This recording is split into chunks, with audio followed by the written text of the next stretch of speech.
One of my most successful videos on this channel so far compares functional and object-oriented programming. This is an interesting topic and clearly not just to me. But there's more to this debate than we discussed in that episode. This is one of those debates that, to be honest, seems a little weird to me. My stance is not that I hate functional programming and love OO or vice versa, but rather that I think of each of these approaches as tools, rather than things to go to war about. So what are the arguments for and against OO and FP?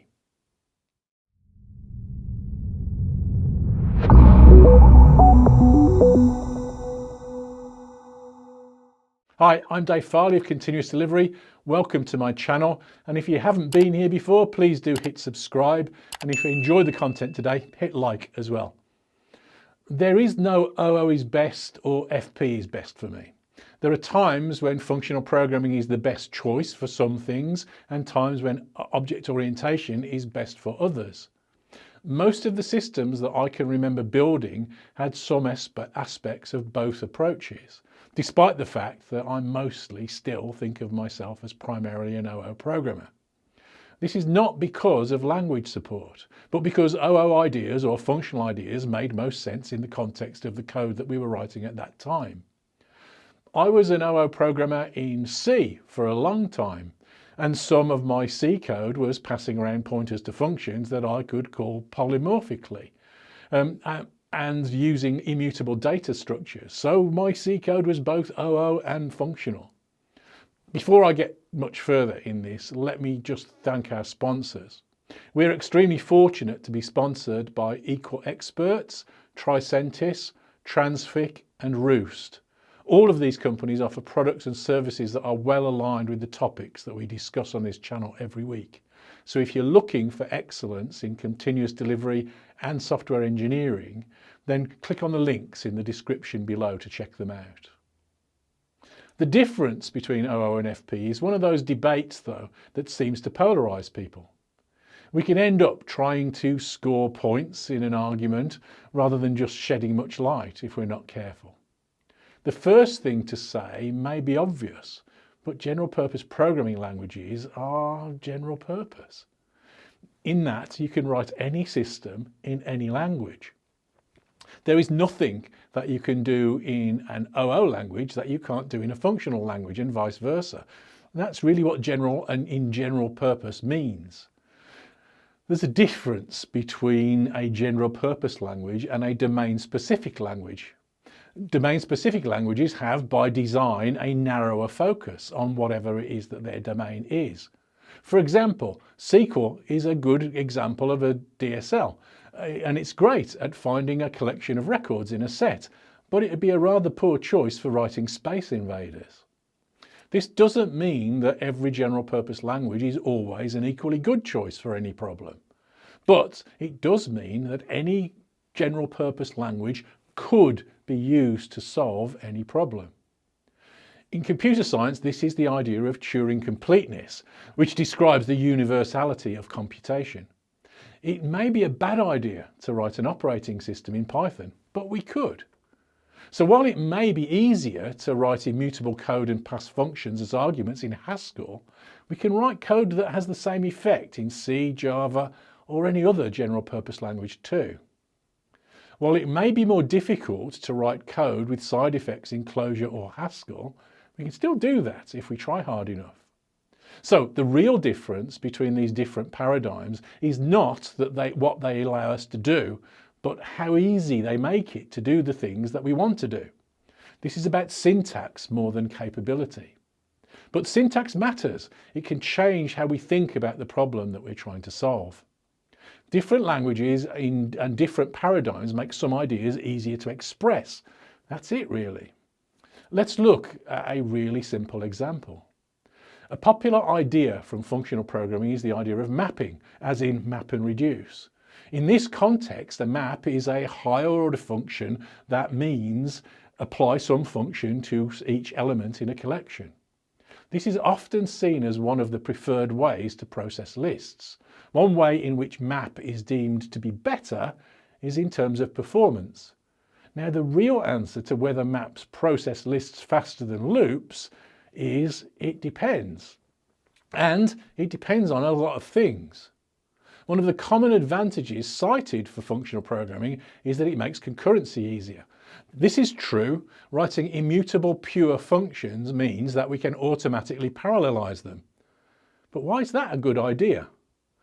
The naive assumption is that parallelizing like this means that we'll get the results faster. But this is almost never the case if you measure it. The problem here is that concurrency is fine, but it only improves performance when we don't need to join the results back together again. As soon as we need to rejoin the results, the costs of locks, semaphores, cache misses, and even the most efficient mechanism of all to manage that kind of concurrent join, compare and swap operations, dominates performance. Compare and swap is often hundreds of times slower than a single thread, for example. So you need 100 threads to get the same performance as a single thread, and then your concurrency problems would be worse. So map can be great for splitting problems into parallel processes, but will always be much slower if you need to rejoin the data again to look at it. So if you don't gain in performance, what are the other benefits? Is the solution simpler or easier to read? I think this is a matter of taste, but I confess I don't really care very much. I see no real advantage in either representation here. As an old school programmer, I probably prefer the explicit nature of the loops a little bit, but it really doesn't make that much difference to me. The verbose nature of Java in this example certainly doesn't show the map in its best light here. As a result of that, I thought I'd write it in Python instead. And I have to show you this little quirk because it's funny. You can't call print from a lambda in Python, so you end up doing this instead, which is certainly worse than the loop. More technically though, functional programmers and OO programmers talk about the value of different ideas, each picked to show off the advantages of their preferred approach usually. OO programmers talk about the value of modelling the problem. I value the high-level navigability of the problem that I get from OO, that's true. But this modelling isn't only the province of object orientation. There's a good presentation from Marco Emrich about a functional approach to domain-driven design that I particularly enjoyed. I liked Marco's idea that the core domain of the system is functional and the I/O at the edges is always not, because it has side effects. After I've stored something in a file or a database, which is shared mutable state, I really want the state to have changed. This is an interesting insight and certainly bears some relationship to how I usually design systems, even though, as I've said before, I think of my approach as more object-oriented than functional. Definitions of OO usually include abstraction, which allows us to hide unnecessary details, inheritance, defining one type of thing in terms of another, polymorphism, being able to access things of different types through the same interface, and encapsulation, which allows us to hide uninteresting detail. I think that most functional programmers would agree that all of these are good things, perhaps with the exception of inheritance. In fact, all of these are principles that also underpin functional programming. It's just that we describe those things in somewhat different terms. Functional programmers talk about declarative programming, which is really a form of abstraction and information hiding, and the use of types, which is based on the idea of polymorphism. Inheritance, though, is tricky because while it is clearly true that it has some strong benefits, it's also often been misused and can have some serious drawbacks. If you create a new window or button on your display, it's through inheritance that you can resize or click it. Object orientation was the technical step that really liberated code sharing. And it's no surprise that OO and the GUI came from the same place, Xerox PARC. The GUI is deeply an object-oriented inspired idea. When non-OO programmers poke fun at OO though, they're often poking fun primarily at inheritance. That's because you can make horrible messes with inheritance. To the extent that people who prefer simple binary answers to things will often say inheritance is bad. Of course inheritance isn't bad, but bad inheritance is certainly bad. The big mistake in inheritance, and I'd probably say programming in general, is not to model the problem that you're trying to solve well enough. Tactical programming is often at risk of being tactical crap. For example, in Java, a set inherits from a vector, and properties inherit from hash tables. This is tactical crap. A set isn't a vector, properties are not hash tables. This was a lazy choice because it made implementing sets and properties easier. But it is nonsense, really. A set is not a vector and results in all sorts of features of sets in Java that make no sense at all. What does index of an entry mean for a set? Or why would I ever wish to rehash my properties? This isn't the fault of inheritance per se, this is just poor tactical design choice. And we can certainly make poor design choices in any language, even functional languages. I think that the key decisions in software are outside the technical detail of individual languages largely, or programming language paradigms for that matter. If you'd like to see what I mean, take a look at my training course, Better Software Faster. It describes what it takes to build high quality software and why that matters. There's a link in the description below. In Marco's presentation, he quotes functional programmers saying, functional programming is great because it has immutable data structures, a stateless programming model, pure functions and no loops. These things make it easier to reason about your code, they say. Well, in most OO languages, I can easily make immutable data structures, program stateless code, create pure functions and avoid loops if I choose to. Even before choosing to use the functional features that have been added to most modern OO languages these days. The real value in a more functional approach to programming, as I perceive it, is really in three areas: treating functions as variables, immutability and declarative programming. Functions as variables is a significant step. Once again, you don't need a functional language to do this though. I used to do versions of this in Assembler, C, C++, Java and Python. But having direct language support certainly makes it nicer to use. This allows us to pass one function as an argument to another, which can then call that function.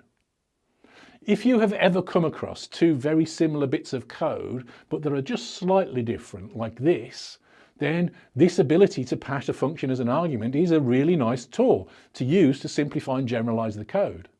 This is also the idea behind things like event handlers.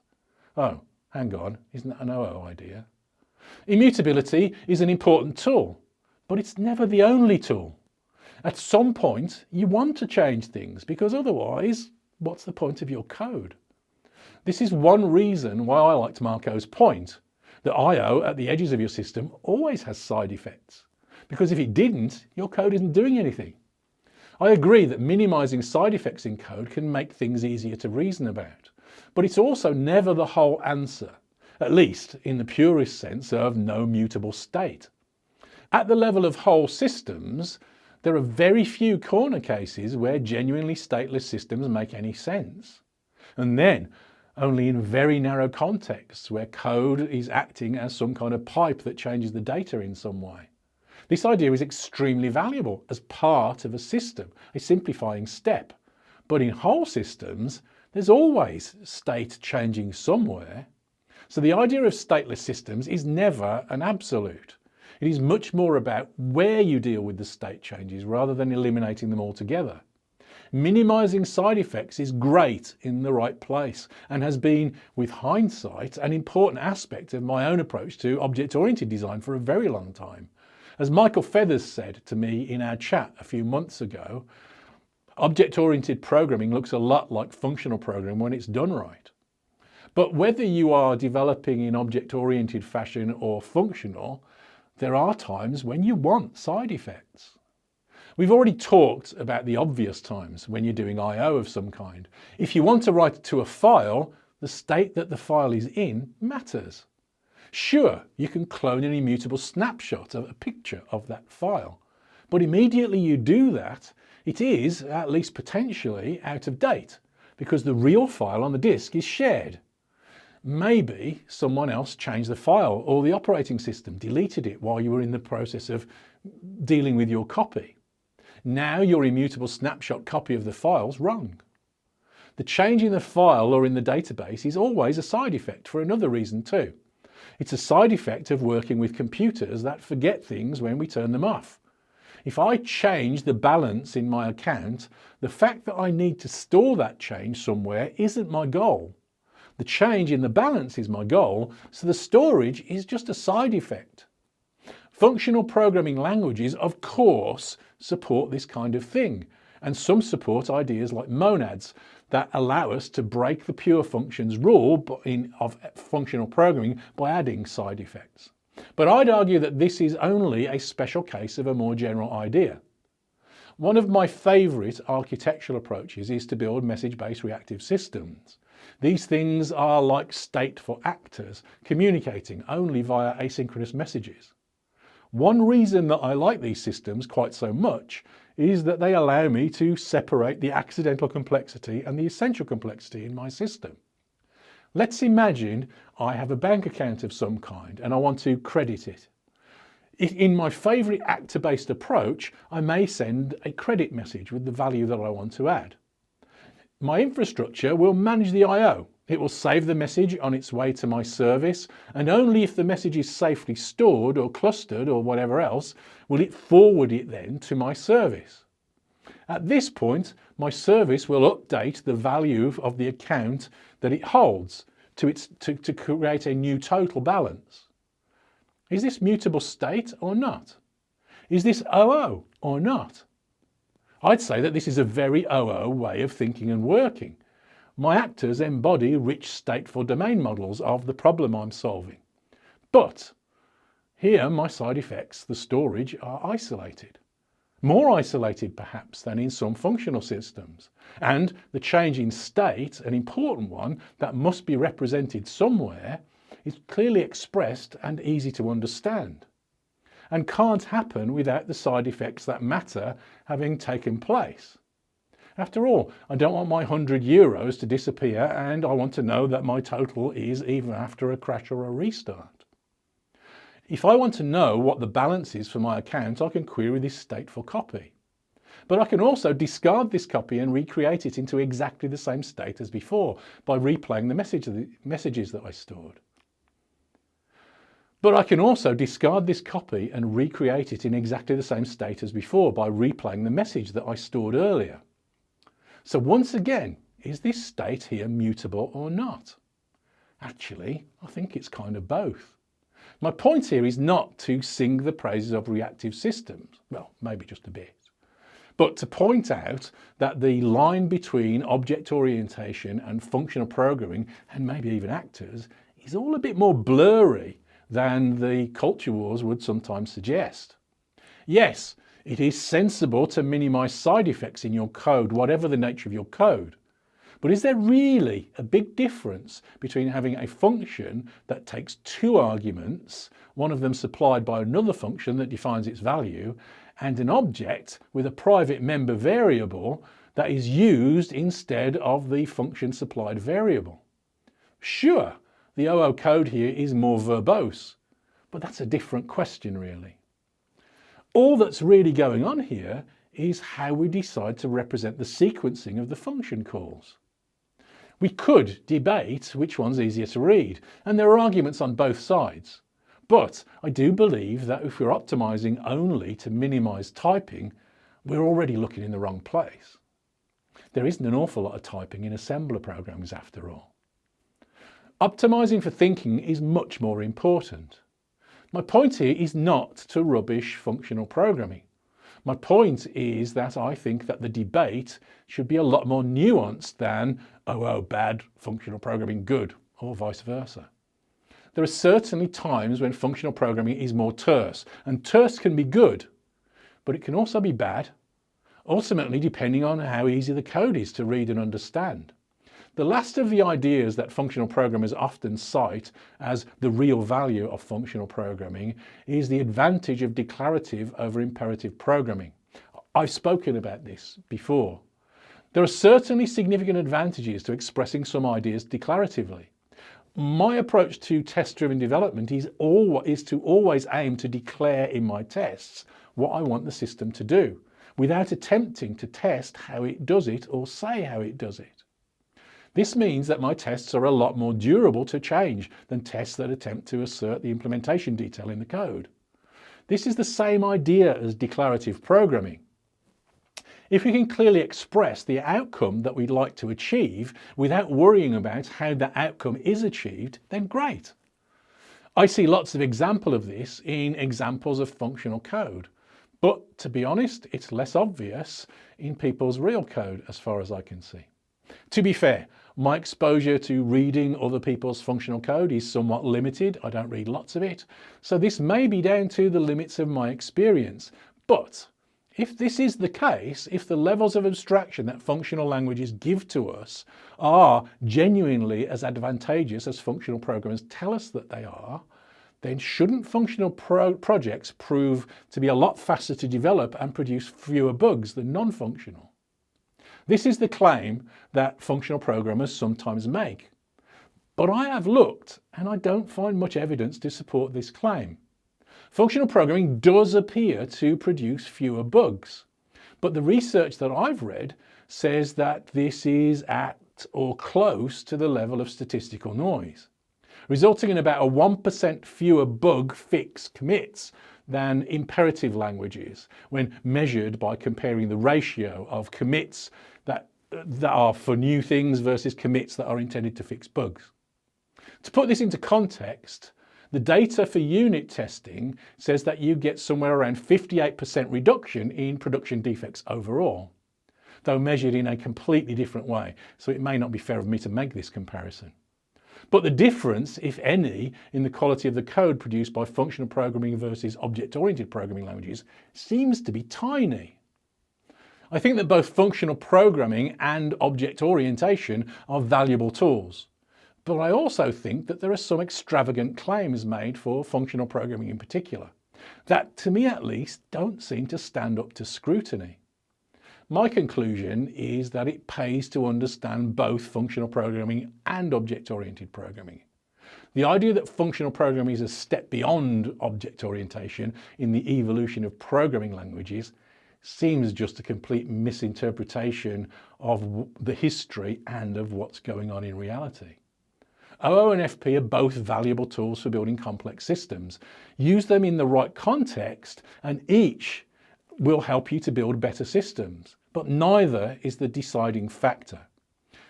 Thank you very much for watching, and if you enjoy my stuff, please do consider supporting our work on this channel by joining our Patreon community. There's a link in the description below. Thank you.